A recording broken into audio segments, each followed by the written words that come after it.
Hello and welcome. One of the biggest neglected items that I see on an engine, Cummins or International, Freightliners and Peterbilt, you name it, is a missing air indicator. This item is very important. It's not just to let you know when the air filter needs to be changed, but listen, if you do not have it on there, it can actually suck up dirt. Not just air indicators that are missing, but air indicators that are malfunctioning. You want to make sure you have a proper air indicator on your system. Let's just say you have a stub that's broken off inside the housing from the indicator. What I'm going to do is put a 5/16 coarse thread bolt with a 3/8 washer, a flat washer. Just going to screw it in as far as I can get it.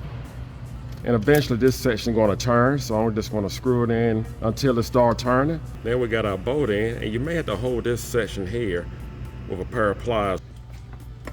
Stick a wrench right here, and just hold these two together. See if I can just pry it out. See what we have. Yep, that can be a problem. So that's how I get this little broken piece out.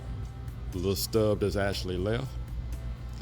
And you may find a different way of doing it. Here's our new air indicator. Part number, price range. And I just want to say the purpose for this air indicator, if this air filter happens to need to be changed and it's getting dirty, clogged, and what it's going to do is cause more vacuum here, and it's going to suck. If it causes more vacuum due to the air filter being clogged, it's actually going to pull out the yellow plunger. This is what the gauge look like if the air filter need to be changed and it has quite a bit of suction here. It's going to pull out this yellow plunger, and what you do, you replace the air filter. Never let it get to this point. Just keep an eye on it.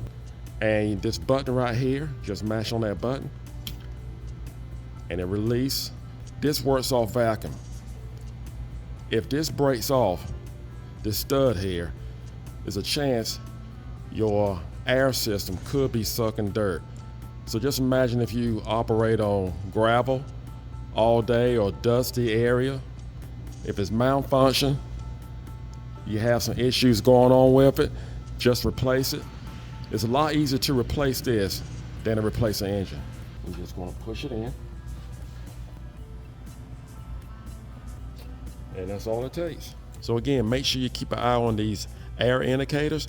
And some air indicators are actually screw-on. I like those. I definitely prefer those better because when these break, you see what all we had to go through to actually get the stud out if it's left inside the housing. I hope this video was helpful. Do not forget to subscribe. Take care, and God bless.